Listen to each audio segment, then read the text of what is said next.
आज मोदी जी 80 करोड़ आदमी को खाना खिला रहे हैं। खाना क्यों खिला रहे हैं? उनको गुलाम बना रहे हैं। हकीकत में खाना नहीं खिला रहे, उनको मानसिक गुलाम बना रहे हैं। आपने एक कहानी पढ़ी होगी कि जो तोते होते हैं ना, उनको दाना डालते हैं, तो मालिक दाना डालता है, वो दाना खाता है और वो चला जाता है और सुबह पूरा घूमता रहता है, शाम को फिर अपने मालिक पे आ जाता है।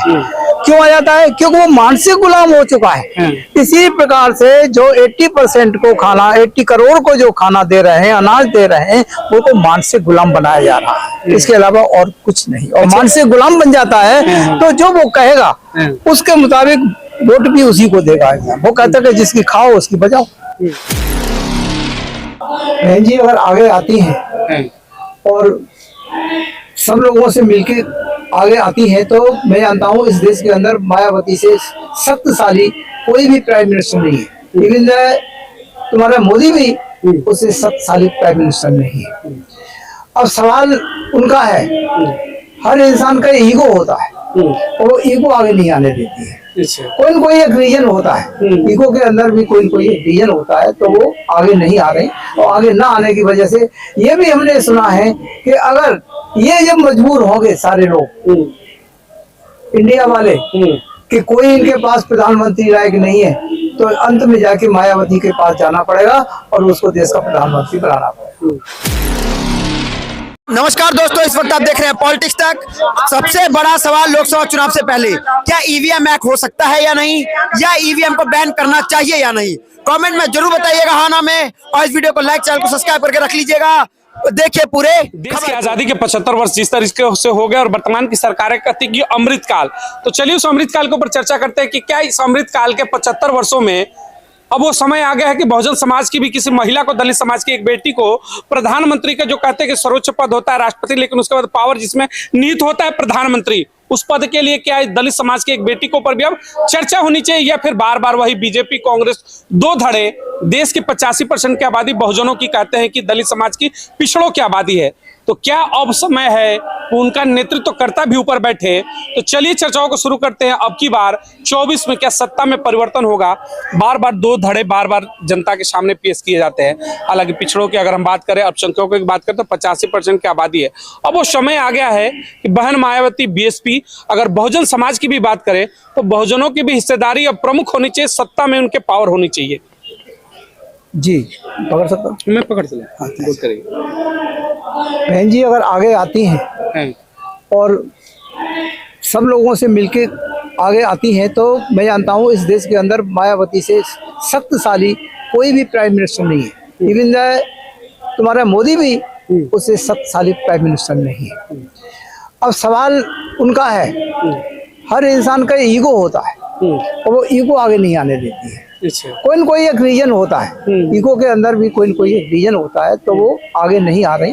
और आगे ना आने की वजह से ये भी हमने सुना है कि अगर ये जब मजबूर होंगे सारे लोग इंडिया वाले कि कोई इनके पास प्रधानमंत्री लायक नहीं है, तो अंत में जाके मायावती के पास जाना पड़ेगा और उसको देश का प्रधानमंत्री बनाना पड़ेगा। अच्छा, एक सवाल है, देखिए इंडिया गठबंधन कहती है कि हम बार बार बड़े मंचों से पिछड़ों समाज की उन्नति की बात करती है, डेवलपमेंट की बात करती है, तो क्यों ना ये पूरा संगठन ही मिलकर कम से कम दलित समाज की उस बेटी के ऊपर चर्चा कर दे? क्या दिक्कत है? प्रधानमंत्री अगर पिछड़े समाज से बनता है तो समस्या क्या है? एक बेटी बन जाए तो कहने में और करने में बहुत जमीन आसमान का अंतर है। क्योंकि इस देश में जब इंदिरा गांधी थी तब भी गरीबी हटाओ ये नारा लगाया, लेकिन गरीबी तो नहीं हटी, गरीबी आज भी है। आज मोदी जी 80 करोड़ आदमी को खाना खिला रहे हैं। खाना क्यों खिला रहे हैं? उनको गुलाम बना रहे हैं। हकीकत में खाना नहीं खिला रहे, उनको मानसिक गुलाम बना रहे हैं। आपने एक कहानी पढ़ी होगी कि जो तोते होते हैं ना, उनको दाना डालते हैं, तो मालिक दाना डालता है, वो दाना खाता है और वो चला जाता है और सुबह पूरा घूमता रहता है, शाम को फिर अपने मालिक पे आ जाता है। क्यों आ जाता है? क्योंकि वो मानसिक गुलाम हो चुका है। इसी प्रकार से जो 80% को खाना, 80 करोड़ को जो खाना दे रहे हैं, अनाज दे रहे हैं, उनको मानसिक गुलाम बनाया जा रहा है, इसके अलावा और कुछ नहीं। और मानसिक गुलाम बन जाता है तो जो वो कहेगा उसके मुताबिक वोट भी उसी को देगा। वो कहता है कि जिसकी खाओ उसकी बजाओ।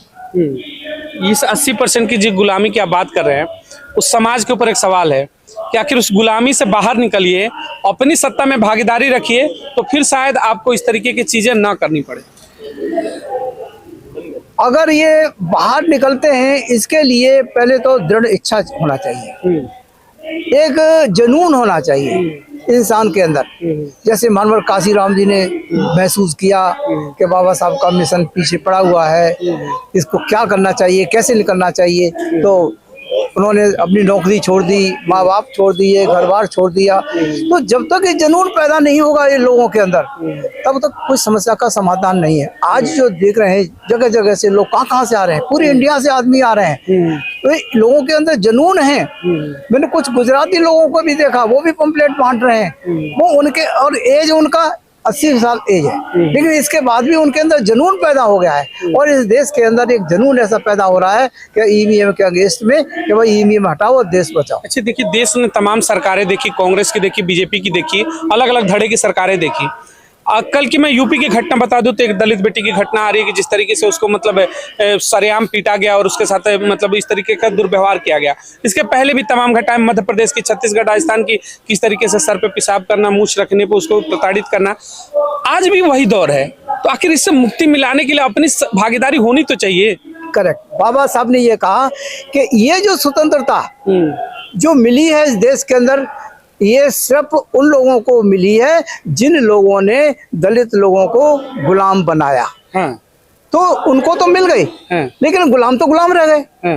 तो आज भी जो तुम्हारे साथ अन्याय होता है, क्योंकि आज भी आप गुलाम हो, आपके साथ भाईचारे का, इक्वलिटी का बर्ताव नहीं होता। बिल्कुल। तो यही कारण है कि आपको आज भी इंसान नहीं समझते। आपके पास पेशाब करते हैं, आपको टट्टी खिलाते हैं, आपको गाय का पेशाब पिला, ये सारी चीज है वो इसीलिए कि आज आप आज भी गुलाम हैं। बाबा साहब ने एक बात कहा, गुलामों को गुलामी का एहसास करा दो तो वो अपनी बेड़ियां तोड़ देंगे। बेड़ियां तोड़ देंगे। देखिए, इन्होंने एक चीज बड़ा बढ़िया कहा कि गुलामों को गुलामी का एहसास दिला दो तो बेड़ियां टूट जाती है। अब समय है कि 24 के चुनाव में एहसास दिलाकर और सत्ता में भागीदार बना जाए बहन मायावती के नेतृत्व में।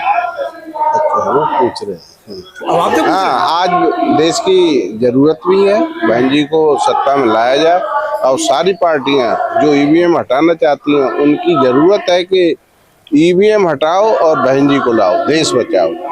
और इसके साथ साथ जो बहन जी का कार्यकाल रहा है, उनका जो नेतृत्व में सरकारें बनी हैं, उन्होंने एक मिसाल कायम की है। यहाँ के जो इतिहास गढ़ा हुआ था, जो जमीनों में दबा हुआ था, वो उन्होंने सबके सामने रखा, सबके सामने उनका प्रदर्शन किया। इससे अच्छा कोई शासक हो ही नहीं सकता है, क्योंकि जो दलित वर्ग में से होगा तो वो दलित का ध्यान रखेगा। जो दलित वर्ग में से नेतृत्व नहीं होगा तो दलितों का, गरीबों का, मजलूमों का कोई ध्यान नहीं रखेगा। बस इसी के साथ मैं कहना चाहता हूँ कि बहन जी को देश की जरूरत है, बहन जी को बनाना चाहिए। सभी लोग आपने कहा कि एहसास नहीं हो पा रहा है। 75 वर्ष का समय सोचिएगा और 1000 वर्ष पहले का मैं भी इतिहास उठा लो। सर ने बढ़िया कहा कि गुलामी की जो प्रथा है ना, वो टूटती नहीं है। देश आजाद हुआ, हम कहते हैं कि आजादी का अमृत महोत्सव मनाते हैं, लेकिन सवाल वही उठता है, 75 वर्ष आजादी के हो गए और 1000 वर्ष पहले की जो गुलामी की प्रथा थी, आज भी तो आप जब मूछ रखोगे तो आपके ऊपर सवाल कहीं कहीं राज्यों में उठ जाते हैं, पेशाब कर दिए जाते हैं। आपको घड़ा से पानी पीने पर अभी भी जो अछूत समझने की जो समाज में एक अभी भी प्रथा है, उसे तोड़ तो एक ही आदमी सकता है ना, जिसने 2007 से 12 की यूपी में सरकार में करके दिखाया कि बहुजनों को सम्मान दिलाया, सड़कों से निकलकर राजनीति मान्यवर कांसीराम बहन जी ने सिखाया। तो कम से कम केंद्र में जब आएंगी तो शायद स्थितियां ये बदल जाए। आज की जो सरकार चल रही है केंद्र में, और यहाँ जहाँ बीजेपी की सरकार है, उनका मुख्य लक्ष्य है कि हम इनको जो गुलाम थे पहले, अब हम उनके गुलामों के गुलाम हैं।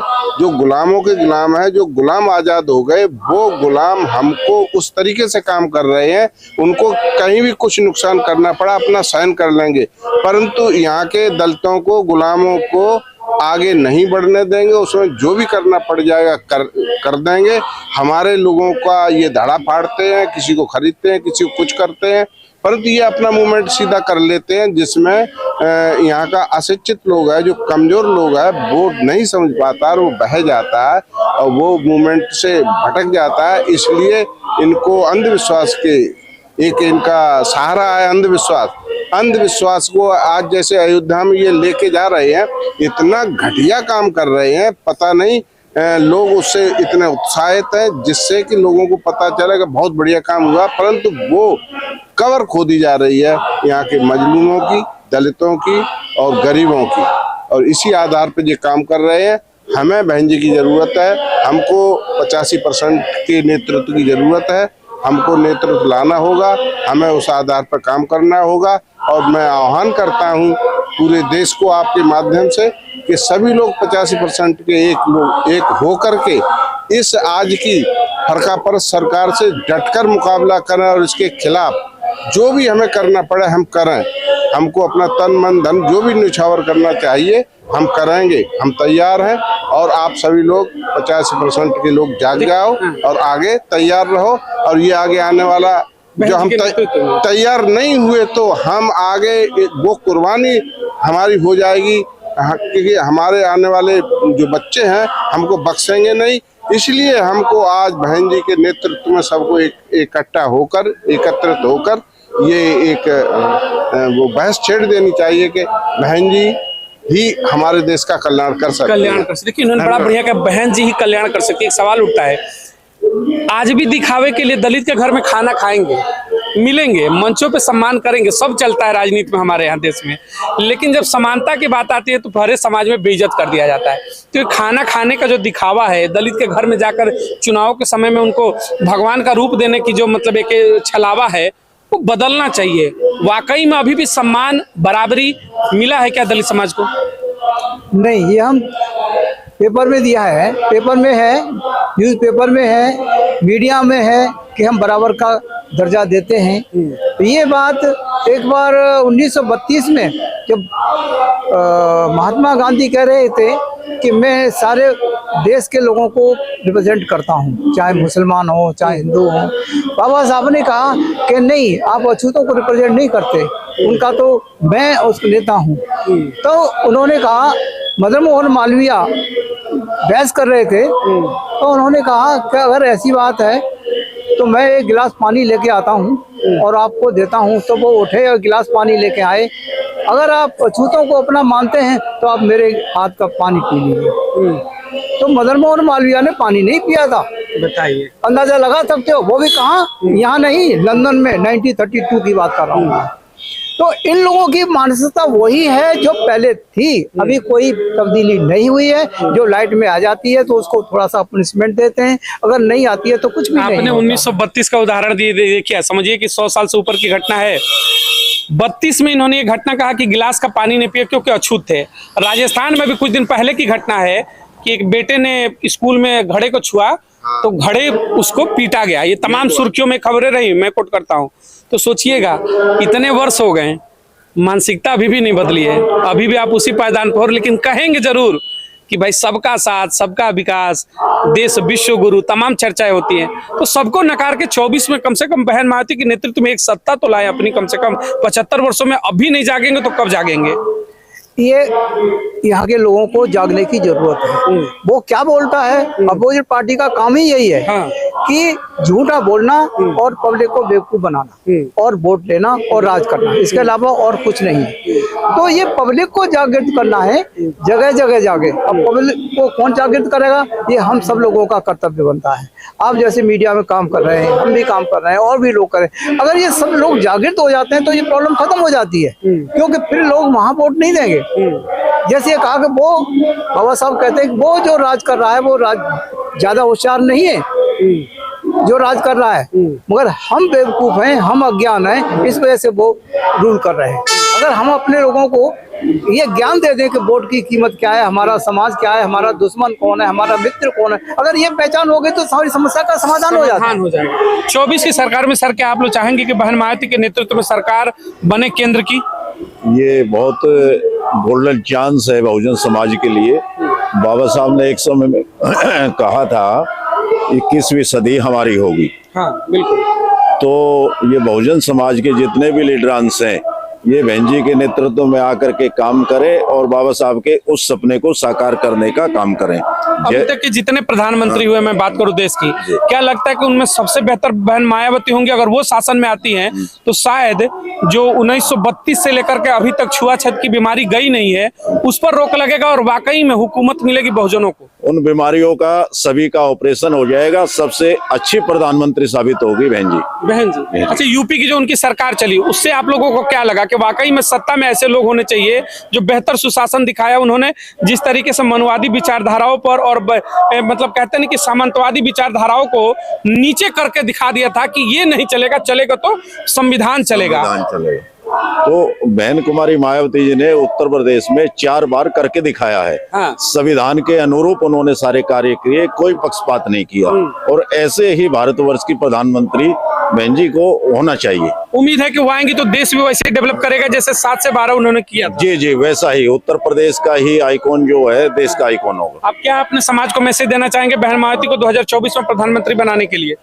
मैं तो यही कहना चाहूंगा कि आने वाले 2024 का जो चुनाव है लोकसभा का, मई में जो होने जा रहा है, उसमें बहन कुमारी मायावती जी को तन मन धन से सपोर्ट करके प्रधानमंत्री बनाने का कार्य करें और बाबा साहब के सपने को साकार करें। चलिए, बहुत बहुत धन्यवाद। देखिए, ये बहुजन समाज के तमाम वो वरिष्ठ नागरिक हमारे साथ मौजूद थे जो लगातार बहुजन मूवमेंट को लेकर के समाज में कार्य करते रहते। माननीय कांसीराम के जो विचार थे उस चीजों को बुलंद करते रहते। हमेशा चर्चाएं हुई कि क्या 2024 में बहन मायावती प्रधानमंत्री का बेहतर चेहरा होंगी।